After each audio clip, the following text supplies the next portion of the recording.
네, 안녕하십니까. NH선물 외환 이코노미스트 김승혁입니다. 금번 NH선물 웨비나에 참여해주신 모든 여러분께 진심으로 감사드립니다. 네, 이번 웨비나는 저희가 엔세이 시간을 좀 준비해봤습니다. 아무래도 최근 상당히 많은 재료들이 혼재되어 있는 상황이에요. 특히 채권 금리 관련해서는 수급적 이슈도 있고요. 얼마 전에는 신용등급 강등 관련 얘기도 상당히 많이 소화됐습니다. 이에 따라 많은 자산군들이 많은 변동성을 좀 보이고 있는 상황 속에서 어떠한 줄기를 가지고 가야 하는지, 하반기를 어떻게 대응해야 하는지에 대한 메인 중심을 잡기가 어려운 상황이었습니다. 이에 따라서 저희가 자산의 대장이라 볼 수 있는 채권을 중심으로 하반기 줄기를 좀 어떻게 봐야 할지를 연구해보고자 저희가 전문가 한 분을 모셨습니다. NH투자증권의 채권 전략 팀장 강승원 연구원님이십니다. 안녕하세요. 네, 안녕하십니까. 네.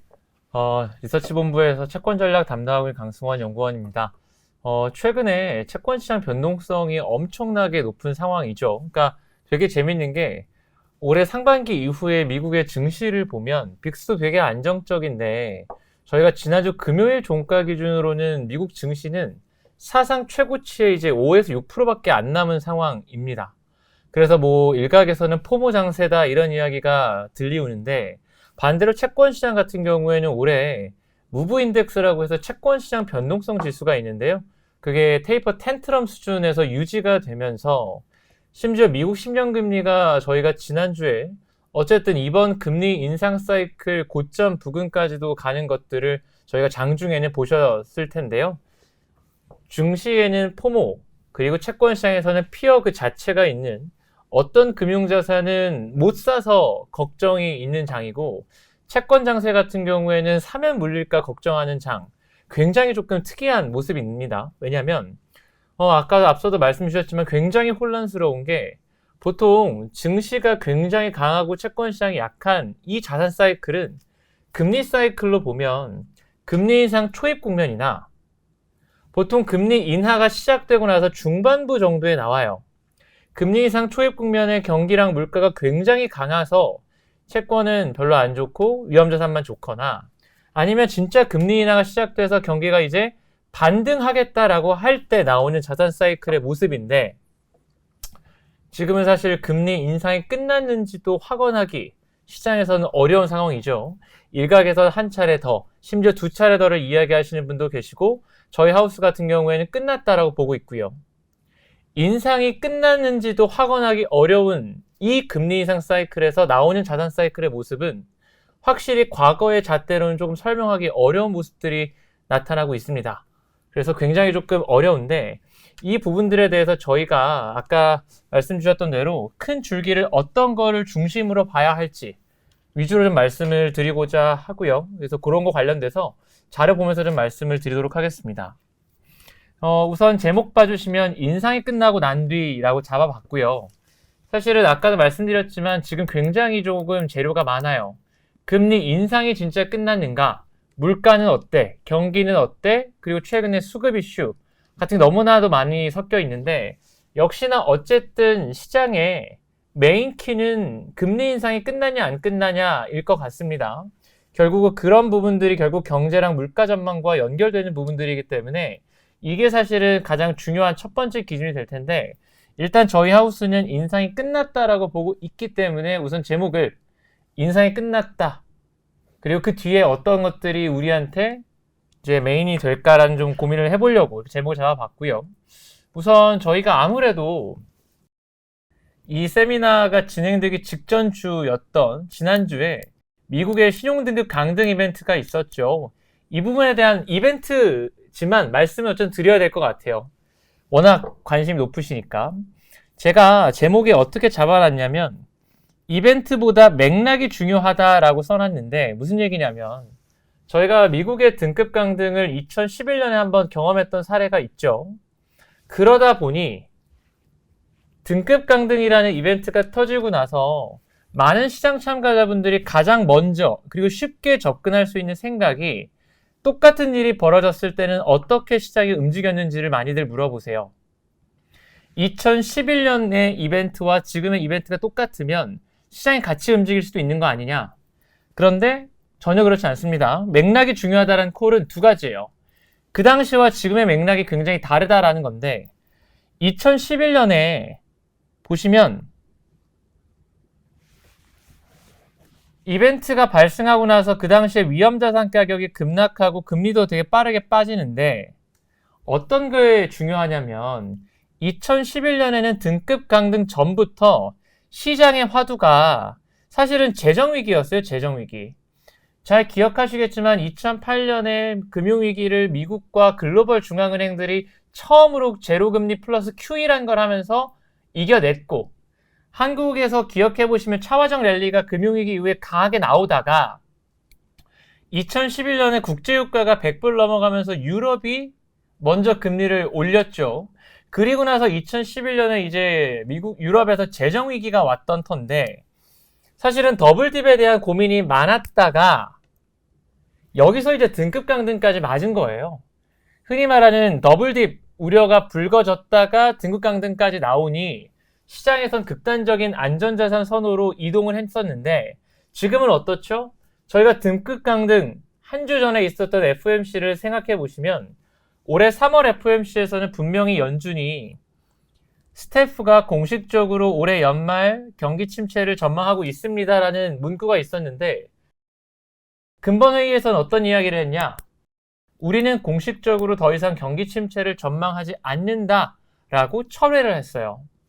2011년에는 더블딥에 대한 고민이 엄청나게 높아지다가 등급 강등을 맞이했다면 지금은 오히려 연준이 공식적인 경기 전망, 경기 침체 전망을 철회한 상태에서 등급 강등을 맞이했습니다.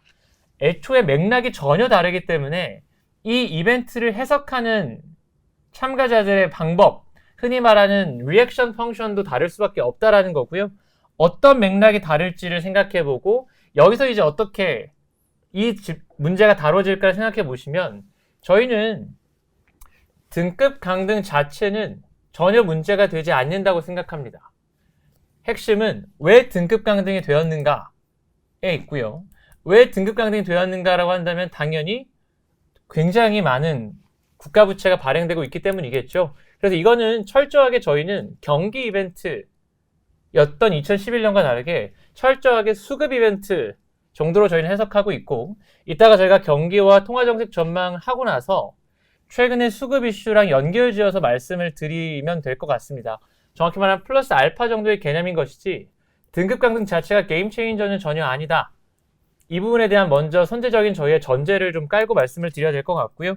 그래서 이 부분은 나중에 수급 이슈랑 같이 연결져서 말씀을 드리겠고 저희가 사실은 통화정책을 보고 하반기를 볼 때 핵심이 뭐냐면 관점을 저희가 좀 정리를 해드려야 될 것 같아요. 저희가 미국의 통화정책의 관점을 어떻게 보냐면 되게 무서운 속도였습니다. 작년 3월에 처음 금리를 올렸고 그 다음에 바로 50, 또 그 다음에 바로 75로 올라갔어요.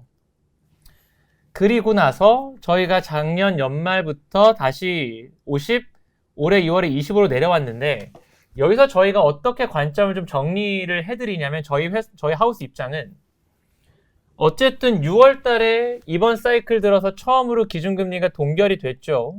그리고 나서 7월에 인상을 했습니다. 이거를 그러면 스탑앤고로 볼 거냐? 호주나 캐나다처럼 야 일단 동결해봐. 야 근데 경기 봤더니 너무 경기가 뜨거운데 올려라. 이렇게 볼 거냐? 근데 그러기엔 한 달 차이면 너무 좀 별거 없었죠. 저희는 이런 관점을 말씀드려요. 저희는 6월 FOMC 의사록을 보면 6월 동결은 금리 인상의 속도 조절의 한 양태다라고 이야기를 하는데 그렇게 보면 6월 동결 7월 인상은 두 회의에 걸쳐서 25bp를 올렸으니까 한 회의에 12.5bp씩 올린 또 한 번의 감속으로 저희 해석합니다. 이 감속 관점이 중요한 게 이 감속 관점으로 보면 앞으로 연준이 할 수 있는 옵션이 세 가지로 결정돼요. 세 가지로 나뉠 수가 있고 이게 되게 중요합니다. 첫 번째가 뭡니까? 감속을 했으니 12.5의 속도는 유지하면서 지금 점도표에 뭐가 찍혀 있죠? 한 번 더 이상 찍혀 있죠. 그러면 12.5로 유지하려면 언제 올려야 됩니까? 11월이에요. 9월 동결, 11월 인상 이 시나리오가 있는 것이고 두 번째는 뭡니까? 7월이 엔드. 마지막엔 시나리오가 있을 것이고, 세 번째가 가속화. 9월의 인상. 이 12.5가 감속이라는 해석이 왜 중요하냐면 6월 말에 신트라 포럼 때 파월이 우리 인상 두 번 찍혀 있는데 7월, 9월 연속 이상도 배제할 수 없어라는 이야기를 해요. 그러면 만약에 감속이라는 관점이 없으면 야 어차피 점도표에 두 번 찍혀 있으니 7월, 9월이나 7월, 11월이나 이미 알고 있는 내용이다 라고 무차별하게 해석할 수 있는데 감속이 되면 다릅니다. 감속된 속도가 유지되려면 9월 달에 동결해야 돼요. 그래서 저희가 이거를 구분지어서 볼 수 있는 것인데 이번 7월 FOMC 기자회견에서 분명히 파월이 물론 9월에 연속 인상 옵션이 제거되진 않았다. 다만 우리는 지표를 확인할 인내심의 여지가 생겼다라고 얘기를 하는데 언제나 연준한테 페이션트라는 문구는 포즈의 신호입니다. 9월 인상의 옵션은 제거됐다고 봐요. 그럼 이제 남은 게 뭐죠? 7월이 끝났거나 9월 쉬고 11월 인상인데 공통적인 게 뭡니까? 9월은 없어요. 그러면 지금부터 저희가 8월, 9월, 10월 3개월 동안 7, 8, 9 데이터를 보고 11월 초에 인상 여부를 결정하게 될 터라 저희가 지금부터 검증해야 될 것은 7, 8, 9 물가, 즉 3분기 물가의 궤적이 어떻게 될 거냐에 있습니다. 물론 일각에서는 경기가 워낙 좋으니까 경기 좋을 때 조금이라도 금리를 올려두는 보험용 금리 인하 관점에서도 많이 질문을 주세요. 물가가 내려가는 거와 별개로 야 경제가 좋으면 이때 연준은 조금이라도 금리를 올려두는 게 우월 전략이 아니겠는가?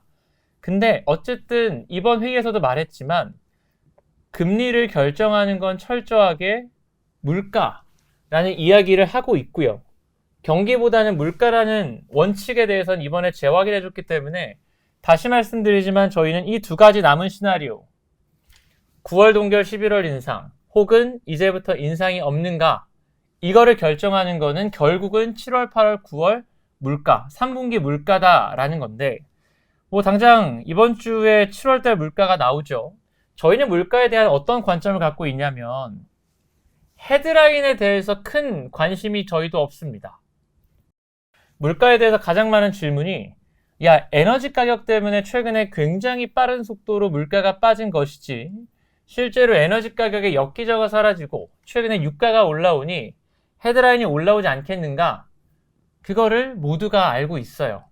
이미 작년부터 물가에 대한 레토릭은 헤드라인에서 벗어난 지가 오래입니다. 기억해보시면 작년에 헤드라인 물가 고점은 6월달 9.1이었고요.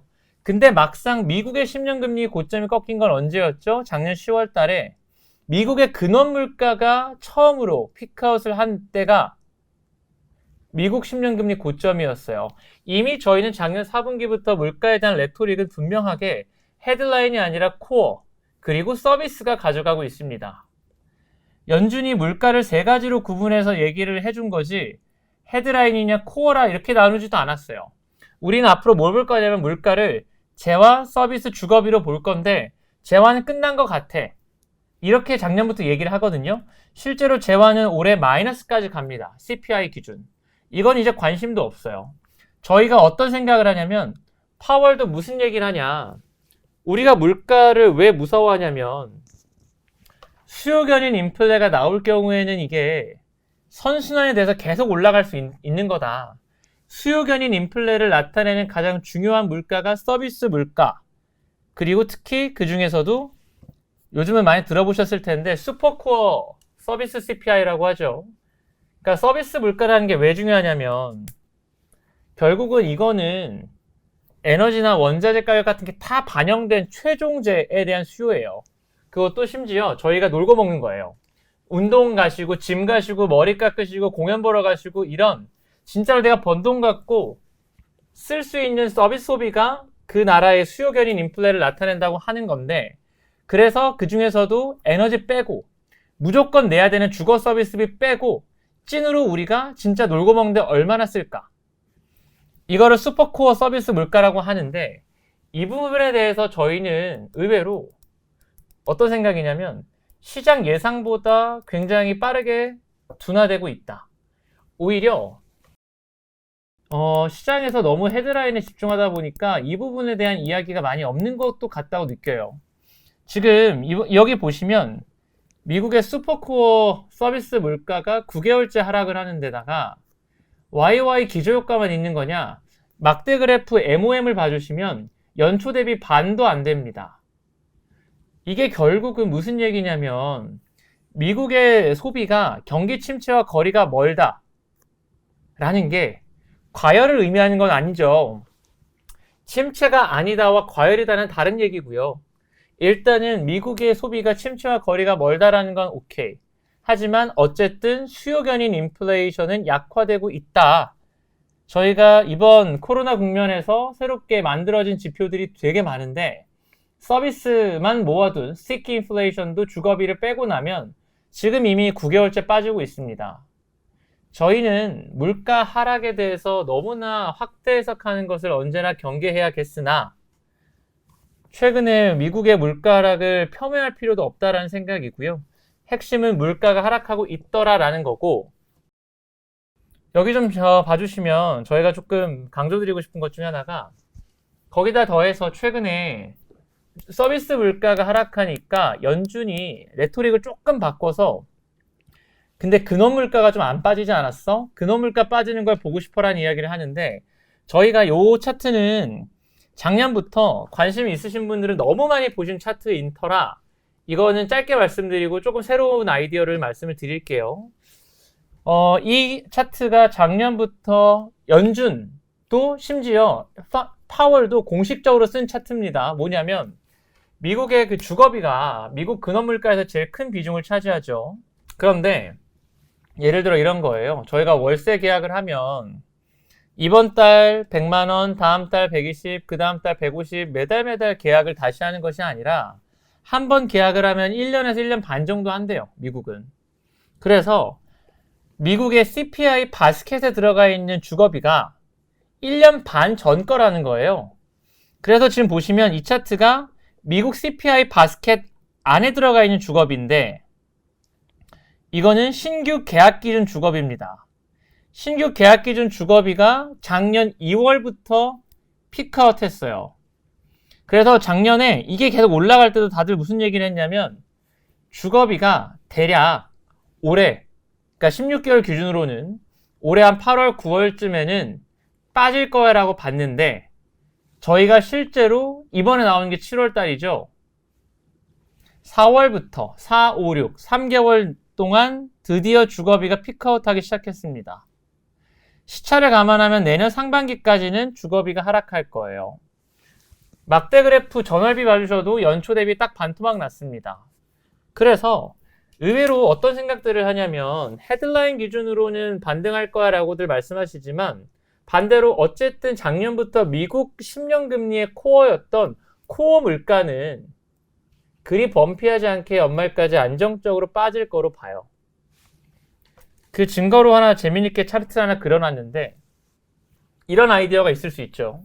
야, 네 말대로 주거비가 시차가 있고 주거비가 결국 빠질 거라면 지금 미국 CPI 바스켓 안에 있는 주거비를 시장 가격 기준으로 바꿔보자. 나중에 주거비가 진짜 빠지면 어디까지 빠질 거고 근원이 어떻게 내려와 있을까를 생각해 볼 방법 중에 하나가 야, 네 말대로 구계약 기준, 신규 계약 기준 다르면 바꿔봐. 한국으로 따지면 한국통계청에 들어가는 주거비를 KB 주택가격지수 기준으로 바꿔보는 거예요. 바꾼 게 주거비 수정 물가라고 있고요. 이게 펜실베니아 대학에서 계산해서 제공을 해주는 건데 보시면 실제 코어 물가가 굉장히 천천히 빠지는 데 비해서 주거비가 만약에 시장 가격과 똑같았다면 코어가 굉장히 빠르게 빠지죠.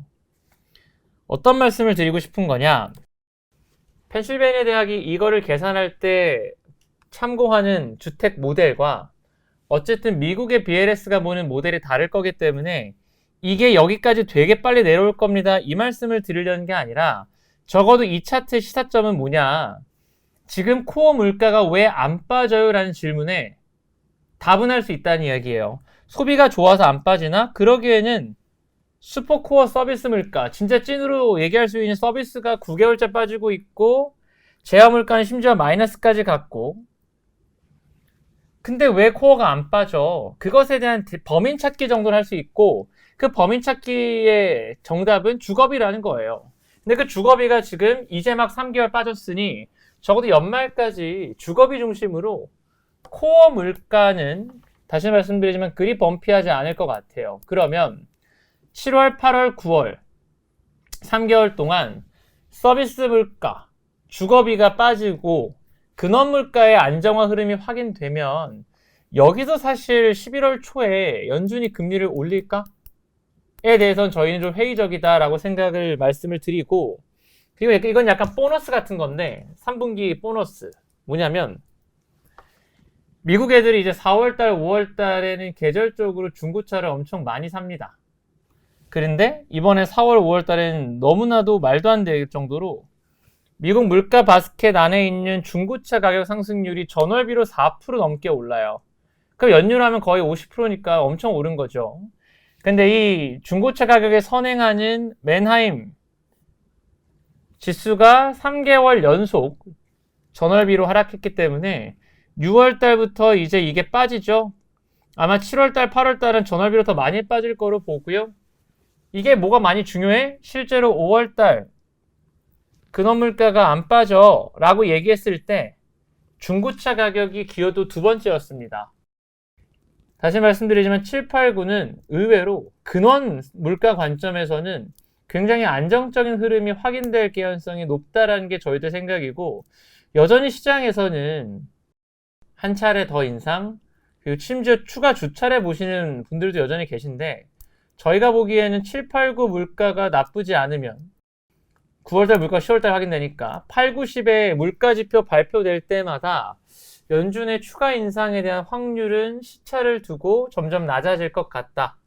저희는 그래서 일단은 5.5% 기준금리에서 인상이 종료됐다라는 생각은 하고 있고요. 뭐 최근에 고용지표들도 계속 나오고 있긴 한데 연준이 고용지표에서 제일 중요하다라고 하는 고용 비용지수들 이런 거는 지금 계속 작년 연말부터 안정화되고 있거든요. 저희가 보는 거는 연준 입장에서는 고용시장에 대한 평가도 춥진 않지만 식고 있다 정도일 것 같아요. 그리고 저희가 이런 말씀을 좀 드리는 게 뭐냐면 저희가 코로나 때도 한번 제가 코로나 때 읽었던 보고서 중에서 되게 조금 지금까지도 많이 와닿았던 게 뭐냐면 승리를 선언하기에는 너무 이르다고 투자자가 너무 빨리 움직이지 않으면 안 된다는 거예요. 무슨 얘기냐면 2차 세계대전 때 미드웨이 해전 때가 미국 증시 저점이었다고 하더라고요. 주식 하시는 분들이 미드웨이 해전이 전쟁사에서 되게 중요한 역할을 할지 감히 어떻게 알았겠냐마는 어쨌든 승리를 잡는 순간부터가 증시는 선반영합니다. 독일 같은 경우엔 심지어 히틀러가 자살하기 전에 저점이었대요. 전쟁에서 승리했는가를 선언하는 건 인플레이션과의 전쟁에서 승리했는가를 선언하는 건 정책 당국자들의 역할이고요. 당연히 아직 이르다. 100% 동의합니다. 100% 동의해요. 근데 투자자 입장에서 심지어 정책 당국이 이겼다고 선언하면 너무 늦겠다라는 게 기본적인 생각이고 이미 물가에 대해서 적어도 승기는 잡았다고 본다면 수많은 금리를 정하는 재료 중에 기준금리 전망에 대해서는 저희가 인상이 끝났다라고 보는 것이 기본 시나리오로 말씀을 좀 드리고요. 그 다음에 사실 텀 프리미엄 경기와 관련된 이야기를 좀 드려야 될 것 같은데 저희가 어떤 생각하냐면 최근에 뭐 소비에 대해서는 둔화 흐름은 유효한 것 같아요. 요거 좀 봐주시면 이게 레드북이라고 해서 동일 업장에서 최근 30일간의 전년 대비 매출액 증가율을 보시면 이제 드디어 코로나 이후 처음으로 마이너스까지 내려오거든요. 동일 업장 기준. 그러니까 기본적으로 최근에 미국 경기가 좋은 거는 2분기 GDP도 보셨겠지만 투자가 나쁘지 않아요. 결국 무슨 얘기냐? 생각해 보시면 미국의 최근에 은행들의 대출 태도 지수가 올라가. 거기다가 은행들은 대출도 안 해준다고 하는데 투자가 왜 좋아? 결국 정부가 엄청나게 보조금 뿌려다면서 전 세계에서 투자 빼앗기 하고 있는 거잖아요. 정부가 사실상 투자를 유도하고 있는 거고요. 미국 GDP의 70%라고 할 수 있는 소비는 어쨌든 둔화 흐름 자체는 유효해요. 저희는 그래서 어떤 말씀을 좀 드리고 싶냐면 미국 경기가 침체가 아니다라는 것과 과열이다라는 건 전혀 다른 이야기입니다. 저희가 보통 경제 성장률 관점에서 과열을 판단하는 기준은 보통 3% 정도로 생각하거든요. 저희가 최근에 성장률 전망치가 많이 올라오긴 했으나 이거를 과열로 보긴 어렵고 경기에 대해서는 둔화 흐름 자체가 유효하다면 금리 인상이 끝났을 때는 저희가 생각할 수 있는 전략 중에 제일 좋은 거는 어쨌든 듀레이션을 조금 늘려가는, 포지션을 늘리는 형태가 맞다라는 게 저희의 생각이고, 저희는 내년도 1분기 말부터는 연준도 금리 인하를 할 거로 보기 때문에 아마도 올해 4분기부터는 의미 있게 불스팁에 대한 대비, 3분기까지는 저희는 장기채 조금 선호하는 모습들을 좀 말씀을 드리고, 최근 요걸 좀 말씀드려야 될 것 같은데, 근데 펀더멘탈리 보면 금리 인상은 끝났고 미국의 소비가 둔화 흐름이라면 채권을 사야 되는 게 맞아요. 근데 여기서 어떤 이슈가 생기냐면 경기가 안 좋은 걸 알면 정부는 가만히 있지 않습니다. 계속해서 뭔가를 하려고 하고 여기서 어떤 게 나오냐면 채권 발행을 계속 늘려요. 돈 쓰려고. 미국 같은 경우에는 최근에 미국도 성장률 전망치는 올라오는데 다시 말씀드리지만 이게 뭐라고요? 미국 정부가 다른 나라에서 투자를 빼앗아 와서 그런 거고 실제로 가게나 기업들이 엄청나게 세금을 많이 내고 있냐? 그렇지 않습니다. 오히려 미국의 세수 수입은 줄어들고 있어요. 미국 GDP가 엄청 좋은 게 소비 호황은 아니라는 이야기겠죠. 호황과 침체가 아니다라는 건 다르다는 얘기를 다시 드리고 그러다 보니까 뭘 하려고 하는 거냐면 채권 발행을 늘려요. 이번에 정부가 채권 발행을 어떻게 늘리냐면 분기당 1조 발행을 한대요. 미국이 분기에 1조 이상 발행을 했던 적이 코로나 직후에 있었는데 2조 이상. 그때는 그걸 싹 다 연준이 매입해줬기 때문에 사실상 파이낸싱을 연준이 해준 2조 달러 이상의 돈이었고 분기에 1조 발행? 그것도 생각해 보시면 이거 언제 나왔죠? 8월 달에 나왔죠. 7, 8, 9가 3분기인데 7월 끝나고 8월, 9월 달 2달 남았는데 분기 1조 발행 늘렸어요. 이번에 늘어난 발행 물량이 3개월로 안분해서 발행되는 것이 아니라 2개월에 집중돼서 발행됩니다. 그리고 언제나 수급 이슈의 핵심은 뭐죠? 야, 3분기 때 장기 발행 늘어? 4분기 때는 안 는다는 보장이 있어? 이거예요. 저희가 2019년에 한국 채권 시장을 경험하신 분들은 느끼셨겠지만 그때도 정부가 코로나가 아직 없을 때인데도 내년도에 채권 발행 20% 늘리겠습니다. 유상증자 20%한 주식이 살아남을 수 있어요? 아니요. 채권 시장의 고민은 20% 늘리겠다고 하는데 올해 우리나라 상장사 영업이익이 감익될 것 같으니 내년에 추경도 하지 않겠어? 그러면 실제로는 20% 이상의 채권 발행이 늘어나는 거 아니야? 라고 하면서 하반기에 엄청난 금리 급등이 있었는데 미국 시장도 똑같은 거예요. 이거 1조 발행인데 이거를 심지어 발행 늘려난 걸 2개월에 나눠서 발행하면 엄청 늘 것 같은데 3분기에 발행이 이렇게 늘면 4분기에 안 는다는 확증이 있냐. 내년 대선이 있는데 미국 정부가 갑자기 돈을 안 쓸 리는 없고 채권 발행 계속 느는 거 아니야? 이런 우려가 있는 거예요. 결국은 저는 시장에서 계속 채권쟁이들을 힘들게 했던 금리 인상 전망에 대해서는 끝났다라는 생각을 좀 가져가고 있고 경기에 대해서는 과열은 아니다.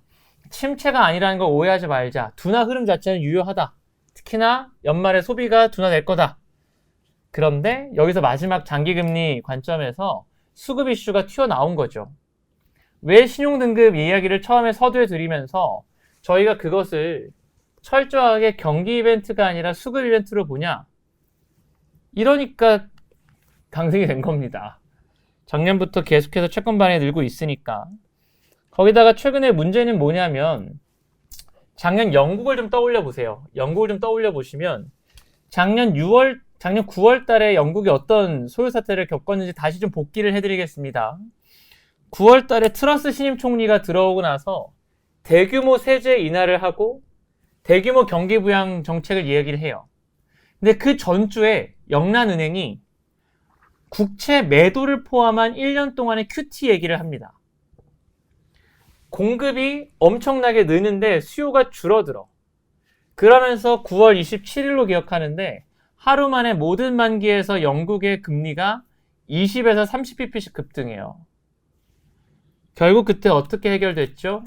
영란은행이 한시적 국채 무제한 매입해주고 영국 정권 교체되고 끝났습니다. 이번에 지난주에 있었던 미국 금리가 20bp 이상 일주일 만에 올라왔던 사태도 진배 없어요. 정부가 3분기에 1조 발행하겠다. 그런데 그 전주에 어쨌든 연준이 금리 인상하면서 추가 인상 열어두고 지금 보시는 게 QT 속도인데 6월 달에 부채 한도 협상 통과되니까 정부가 돈을 발행을 좀 편의할 수 있게 사실상 QT를 멈춰줬었죠. 근데 7월 달 보니까 다시 이게 늘거든. 연준이 QT 다시 재개하네? 금리 인상 추가로 할 수도 있대. 거기다가 일본이 외국인들 중에서 제일 많이 트레저리를 사주는데 BOJ가 YCC 금리를 올리면서 미국 채권 수요가 줄어들 것 같아. 작년 9월에 영국에서 일어난 일과 판박입니다. 수요가 줄어드는 시점에 맞춰서 정부가 대규모 채권 발행을 이야기를 한 거예요. 그럼 어떻게 될까요? 시장이 붕괴될, 이런 거는 전망이 아닙니다. 해결할 거예요. 어떻게 해결할 거냐? 사실 작년 영국처럼 무제한 국채 매입은 불가능하죠. 그거는 작년 영국 같은 경우에는 또 국채를 얘네들은 선물이 현물 인수도 방식이었기 때문에 국채를 매수할 수밖에 없었는데 미국은 그 정도는 아니고 어쨌든 금리 인상 중반 분야 후반 분야도 다르니까 그렇게는 안 될 거고 저희가 보는 시각은 이래요. 제가 사실은 이 자료를 드리고 나서 그 다음에 차트를 좀 만들어 본 터라 여기는 없는데 제가 그림으로 그려드릴게요. 부채 문제는 어떻게 해결될 수 있냐?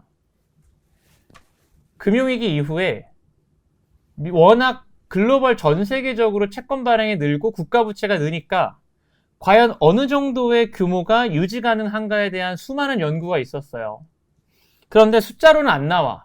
왜냐면 아르헨티나 같은 나라는 뎁투 GDP가 60% 70%에서 디폴트가 나.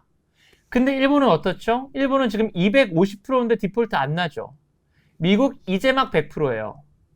무슨 얘기냐면 선진국은 정확한 어마운트는 없는 것 같아. 선진국은 뭐냐면 실질 금리보다 실질 성장률이 높으면 부채가 무제한 늘어나도 상관없어요. 그게 코로나 때 부채를 엄청나게 발행하니까 거기에 대해서 의회들과 엄청 질의하고 그때 옐런이 했던 얘기도 똑같습니다. 우리는 기축통화국이고 성장률이 금리보다만 높으면 상관없다. 근데 코로나 때 금리 얼마였어요? 0.5. 실질 기준으로도 거의 마이너스였으니 채권 발행 무제한 상관없습니다. 근데 지난주에 어떤 일이 벌어지냐? 드디어 미국의 실질 금리가 처음으로 잠재 성장률을 상회했어요. 지난주 목요일에. 그러면 이제부터 정부가 어떻게 해결할 거냐? 둘 중에 하나죠. R- 이게 돼야 되는데 관계가 어떻게 됐다고요? 지금은 근데 정부 돈 써야 되잖아요. 정부가 갑자기 돈을 안 쓰고 미국 정권이 교체될 거야. 이 전망은 너무 결이 이상한 전망이고 이거를 바꿔낼 겁니다. 바꿔내는 방법은 크게 두 가지가 있죠. G를 올리거나 R을 내리거나. 당연히 가장 고무적인 방법은 이거예요. 미국의 잠재 성장률이 사실은 연준이 지금 1.8을 추정하고 있지만 아니야. 더 올라갈 거야. 근데 이건 좀 시간이 걸리죠. 미국은 당장 이번 달, 다음 달 돈 써야 되고 이번 주도 입찰 있습니다. 10년, 30년 다. 이거 어느 세월에 하고 있어요. 그래서 저희가 보는 시각은 이래요. 미국이 결국 이 문제를 해결하기 위해서는 돈을 안 쓰거나 추가 인상은 조금 제어하는 방식 둘 중에 하나예요. 근데 미국 정부가 여기서 갑자기 돈을 안 쓰는 것은 그리 상상하기 쉬운 옵션은 아닙니다. 그럼 당장 경기 망가질 게 뻔한데, 그럼 어떤 생각을 해보셔야 되냐면 아마도 연준이 9월 달에 인하는 안 주겠으나 적어도 추가 인상에 대해서는 조금씩 도비시한 이야기들을 하기 시작할 거라고 저는 봐요. 다시 말씀드리지만 저희가 7월 인상이 마지막으로 보는 이유도 지금의 부채 상황을 정부 혼자서 끌고 갈 수가 없습니다. 그래서 아마 연준은 9월, 11월 가면서 추가 인상에 대해서는 조금씩 신중한 스탠스를 조금 더 분명하게 이야기를 해줄 거라고 보고요. 저희는 요 숫자 좀 말씀드리고 싶은데 대략 3.4에서 3.5 정도가 기준선으로 봐요. 기준선. 금리는요. 크게 세 가지로 분류됩니다. 자연이자율이라고 하는 게 있고요. 인플레이션 보상해줘야겠죠. 거기다가 일정 부분 프리미엄을 붙여서 금리라는 게 만들어지는데 지금 실질금리 연준이 추정치가 0.5인데 시장에서는 코로나로 세상이 바뀌었다. 이게 많이 올라갔을 거라고 보는 분들이 높게 보는 분들이 1%를 봐요. 빌 더들리 같은 인플레이션 타겟이 지금은 2%인데 3%까지 올라갈 수 있다. 왜? 돈이 너무 풀려서 더 이상 3%가 새로운 뉴노멀이 될 거라 보는 분들이 계세요. 제일 높게 보면. 프리미엄은 역사적으로 40에서 50bp 받아왔어요. 그러면 투자자 입장에선 세상이 바뀌었냐 안 바뀌었냐는 저희가 지금 당장 확언할 수는 없습니다. 그럼 저희가 생각하는 기준은 중간값 대충 50 정도 넣어보면 보수적으로 대략 2.25죠. 한 3.5 정도 라인이 일단은 미들 라인인 거예요. 세상이 바뀌었는지 안 바뀌었는지를 판단하기 전에 숫자. 그러면 대략 올해 레인지를 저희가 처음에 봤던 게 3.3에서 3.8을 왜 보냐면 이거를 미들 레인지로 보고 이 레인지에서 노는 거는 맥센스. 이걸 넘어가면 둘 중에 하나인 거예요. 세상이 엄청나게 바뀌었거나 새로운 이슈가 생겼거나인데 지금 저희가 봤던 이 4.2%라는 숫자는 좋은 이야기들, 세상이 엄청 바뀌었다 플러스 수급 이슈가 들어간 건데 추가 인상에 대한 이야기들. 저희는 다시 말씀드리지만 시차를 두고 인플레이션에 대한 안정, 추가 인상이 없다라고 하는 거, 부채 문제에 대해서도 결국 정부가 이거를 꾸준히 가져갈 수 없기 때문에 좀 안정이 되면 적어도 이 레벨은 좀 아닌 것 같다. 적어도 이 레벨까지 균형 정도는 가지 않겠는가라고 생각을 하고 있어서 4% 위 미국 10년 금리는 펀더멘탈 관점에서는 굉장히 매력적이다라고 생각하고 있습니다. 그래서 아마도 연말에는 3.5를 하회하는 시도들이 좀 있을 거다라고 저희는 생각하고 있고요. 여기서 이제 만약에 경기가 더 안 좋아지면은 더 많이 내려갈 수도 있는 거고, 그래서 일단 4% 위의 레인지에서는 사실 매력적인 좀 매수 구간으로 봐야 되는 거 아니냐. 그것도 심지어 세상이 바뀌었을 가능성까지 감안해서도 저희는 4% 위에 대해서는 조금 펀더멘탈 이슈 플러스 악재들, 그러니까 가장 안 좋은 시나리오들이 대부분 반영돼서 나온 숫자가 4.2라고 봐요. 그러면 저희가 투자자 입장에서는 펀더멘탈, 수급, 정책 다 안 좋은 이슈 따다닥 다 섞여 있는 가격에서는 하나라도 깨지면은 금리가 내려오는 거잖아요. 그러면 이런 가격대에서는 매수 접근이 유리하다라고 저희는 생각을 하고 있습니다. 네, 여기까지 조금 말씀을 드렸고요. 워낙 최근에 재료가 많아서 조금 세미나가 길어졌는데 되게 좀 어려운 시장인 것 같은데 적어도 마지막에 보여드렸던 기준들 그리고 저희가 말씀드렸던 중요한 지표들 생각들 좀 참고하셔서 투자에 좀 도움이 되셨으면 좋겠습니다. 네, 우선은 여기까지 저희가 채권 관련된 얘기를 좀 들어봤는데요. 저 개인적으로는 좀 세 파트 정도로 좀 나눠볼 수 있을 것 같아요. 이번 세미나를. 우선 금리 관련된 인하 관련 전망을 말씀 주셨고요. 금리는 이제는 거의 고점에 도달한 것 같다라는 말씀을 물가 이슈를 곁들여서 좀 전망을 해주셨습니다. 그 다음에는 수급적 이슈를 같이 말씀을 주시면서 최근 신용등급 강등과 수급 관련된 이슈를 같이 좀 섞어서 말씀을 해주셨고, 이후에 이러한 어떤 리펀딩에 따른 미국의 채권 발행 이슈가 어떻게 좀 진행될 수 있는가, 미 정부는 이거를 어떻게 해결해 나갈 것인가를 같이 한번 언급해 주셨습니다. 마지막으로는 이러한 베이스 시나리오를 바탕으로 이후의 레벨이 자연 레벨 정도가 어느 정도인지, 그 다음에 4% 이상의 레벨은 우리 하우스에서는 어떻게 판단하고 있는지에 따라서 매수 전략 또는 채권 전략 같은 거를 언급해 주셨다라고 좀 판단하고 있고요. 아무래도 말씀하신 대로 상당히 복잡한 장입니다. 각 자산군이 서로 다르게 움직이고 있는 상황이고, 물가에 대해서도 최근에 뭐 원자재 가격 이런 것들이 다시 나오면서 기준금리에 대한 전망도 뒤섞이고 있는 이런 상황이에요. 그런 상황 속에서 아무래도 좀 중심이 어디로 가야 할지를 명확히 말씀해 주신 그런 세미나지 않았나라고 저는 판단하고 있고요. 저랑 비슷한 생각을 하신 분들이 많으신 것 같아요. 그래서 이제 관련 Q&A가 좀 많이 올라왔는데, 제가 이 중에 좀 2가지 정도를 찝어봤습니다. 아무래도 미국 채권 관련해서는 워낙 좀 명확히 설명을 해주셔서요. 관련된 질문들은 다 대답을 해주셨다라고 판단을 하고요. 그래서 저는 찝은 질문이 첫 번째로는 미국의 기준금리에 대한 전망과 정책은 그렇게 될 거다라고 말씀을 주셨잖아요. 그럼 미국 외 중앙은행들은 좀 어떻게 진행이 될까에 대한 질문이 좀 더 올라왔거든요. 어떻게 보세요? 사실은 작년 장은 보시면 결국은 미국 때문에 모두가 다 금리를 올려야 됐던 장이죠. 그러니까 흔히 말하는 뱁새가 황새, 그러니까 모든 뱁새들이 황새 따라갔던 장인 거고, 특히나 그 과정에서 문제는 미국이 가장 빠르게 금리를 올리다 보니 작년에 미국만 달러가 본인 통화가 강세였고, 작년에 미국 외 통화는 다 약세였잖아요. 그러다 보니 수입 물가라는 것이, 작년에 미국은 수입 물가 상승률이 YY로 한 13%, 15% 정도까지만 올라갔는데, 미국 외 주요 선진국 지역들은 YY로 거의 40에서 45%까지 올라가요.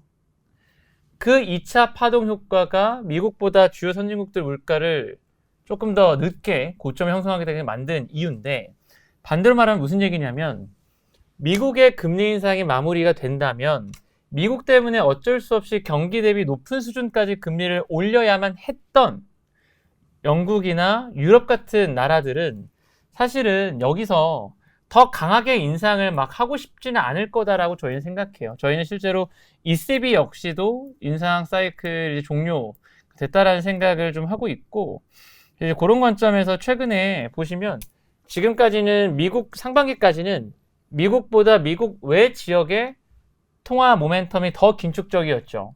미국은 조금씩 속도를 줄여나가고 있지만 미국보다 통화 정책이 물가 안정화 속도가 약했던 유럽이나 영란은행이 훨씬 더 강한 긴축콜을 했었는데, 일단 미국만 더 이상 추가 인상을 막아주면 사실 그때부터 얘네들은 흔히 말하는 달러에 대한 부담 없이 조금 본인들 경기에 맞춰서 정책 대응을 할 수 있기 때문에 미국 외 지역이 오히려 미국보다 조금 더 빠르게 긴축을 조금 마무리하는, 그러니까 ECB는 어느 정도 종료가 됐다고 보고요. 영란은행은 좀 더 할 거라고는 생각하는데, 시장에서 뭐 2분기에 생각했던 영란은행 여기서 100bp 더 올릴 거야 뭐 이런 종류의 이야기들은 되게 좀 빠르게 사라질 거라고 봐요. 그래서 오히려 미국 외 지역에서 금리 플레이는 조금 할 수 있는 여지는 생겼다라고 좀 생각하고 있습니다.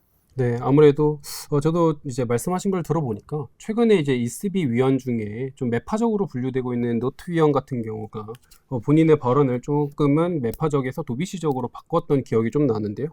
요약을 해보자면 미국이 기준금리에 대한 인상 가능성이 줄어드는 만큼 BOE, ECB 등의 중앙은행들도 본인들의 펀더멘털에 맞춰서 플레이를 할 수 있을 만한 버퍼가 마련될 것이다 정도의 말씀을 주신 것 같습니다.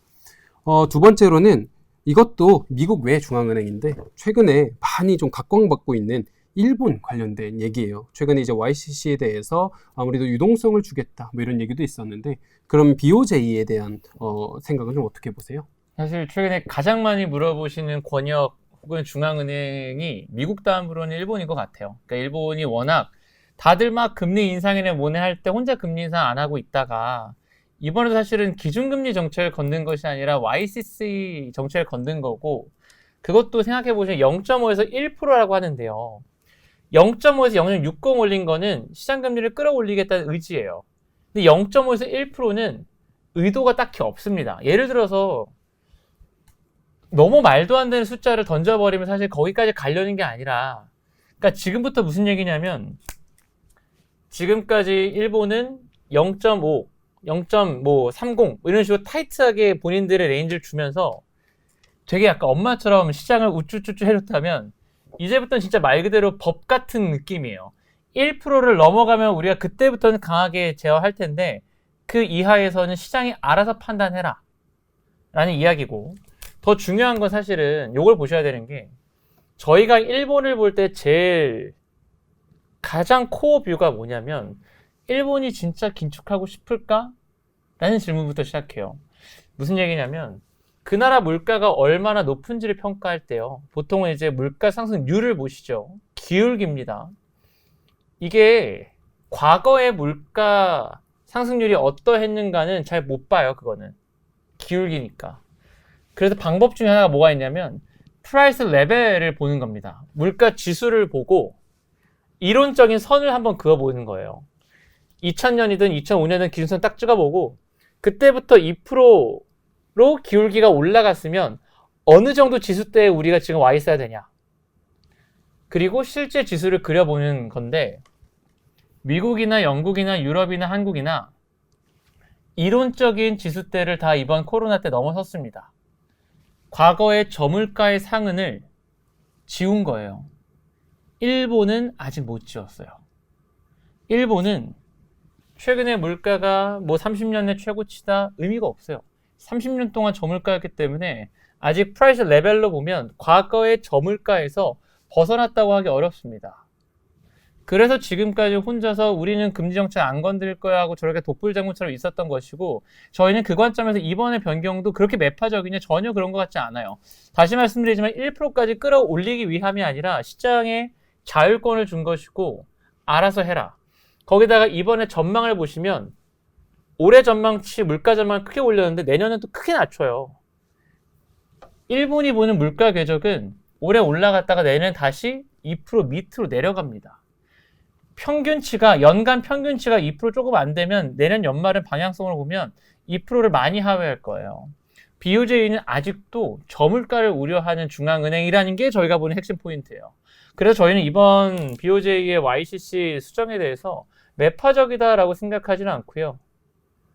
시장의 자율성을 부여해서 흔히 말하는 조금 더 장기적으로 통화정책을 가져가기 위함이지, 뭐 매파적 평가할 건 없는 것 같다, 이렇게 좀 생각하고 있습니다. 최근에 아무래도 YCC에 대한 정책이 수정되고 난 뒤에 왜 이렇게 엔화가 여전히 약세를 보이냐, 사실 이런 질문도 되게 많이 들어왔거든요. 방금 말씀하신 맥락을 통해서 최근 엔화가 왜 약세인지에 대한 설명이 좀 되지 않았나라고 생각을 하고요. 말씀하신 대로 최근에 일본 관련돼서 엔저 현상이 일본한테 과연 나쁠까? 얘네가 아무래도 여행, 관광 측면에서 꾸준하게 메리트를 많이 먹고 있기 때문에 이거에 대한 생각도 한번 해봐라 라고 어떤 다른 분께서 저한테 말씀을 하셨던 기억이 있는데, 그것도 같이 좀 생각이 납니다. 네, 우선 이렇게 하면 이제 두 가지 질문에 모두 다 충실하게 답이 된 것 같습니다. 저희가 사실 다른 질문들을 조금 더 다루면 좋겠지만 시간 관계상 여기서 우선 마무리를 해야 될 것 같고요. 인상이 끝나고 난 뒤라는 이번 세미나를 통해서 투자자분들께서 하반기 중심을 잡으시고 투자를 하시는데 좀 좋은 판단을 하시길 부탁드리겠습니다. 그러면 저희는 여기서 인사를 드리겠습니다. 시청해 주셔서 감사합니다.